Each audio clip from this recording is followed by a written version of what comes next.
Hi there, Gemini. Thanks for joining me for your weekly forecast for week commencing the 13th of June. The last 3 weeks or more have seen a very rare astral alliance between the Sun and Venus in your sign. And this has given you a marvellous platform to really showcase your individual talents and skills. Your personality power has also been really boosted, so it's possible your popularity has skyrocketed too. But there may have been a side of you that's find it difficult to really embrace this as much as you could, because your ruling planet has been marooned in a truly difficult part of your scope for the last 67 days. As this new week begins, he relocates into your sign. And I do feel you probably noticed it over the weekend as last week came to a close, that you will almost immediately start to feel a greater sense of self-possession, of just being more in the here and now, of not being so distracted by nagging anxieties or worries or undercurrents in the atmosphere around you. So you can move very much onto the front foot, and the Sun and Venus broadly are together for much of this week again, but they're forging a sparkling alliance to Uranus, the planet of surprises, which is in your sector of friendship still. So this can be a week where perhaps if you haven't heard from someone, or you felt a little bit of a distance between you and someone who is important to you, you can now find that suddenly things click back into place, or you can make new associations with people who are really fun, exciting to be with, and perhaps a little bit unpredictable and scatty in a way that you can really appreciate, because there's always with them a sense of excitement and something breaking more spontaneously. So that's all wonderful stuff. It's just that you need to be aware that the Sun and Venus also forge what's known as an inconjunct or a quincunx with Mars. And Mars continues in a very remorselessly practical part of your scope. And the two don't really clash, but neither do these two positions really meld together particularly well.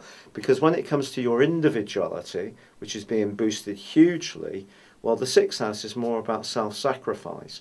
So there may be a situation where you feel a little bit hemmed in, not quite able to go forwards with some of your ideas because of obligations and responsibilities to others.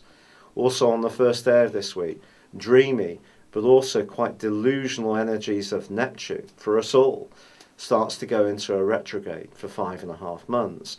This happens each year. It's in the sign of Pisces. It continues to forge that T-square, the opposition with Jupiter, and the right angle with both of them to stern Saturn.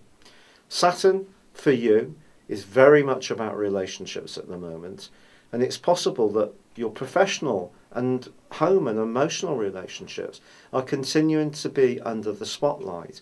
When it comes to your professional hopes, I do feel that you need to be utterly realistic about what you can expect with the people you interact with. It's not going to be a time when everyone's necessarily going to immediately bend to your will. You have to understand the politics and undercurrents that go on at work and in the world at large, and be a bit more attuned to them. However, I do feel this is a week which does still give you an enormous opportunity to wow people.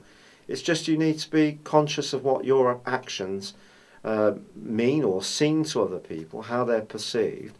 But there is a standout influence which occurs for you at the end of this week. And it occurs on Saturday, because then Venus moves into the next sign from yours of Cancer.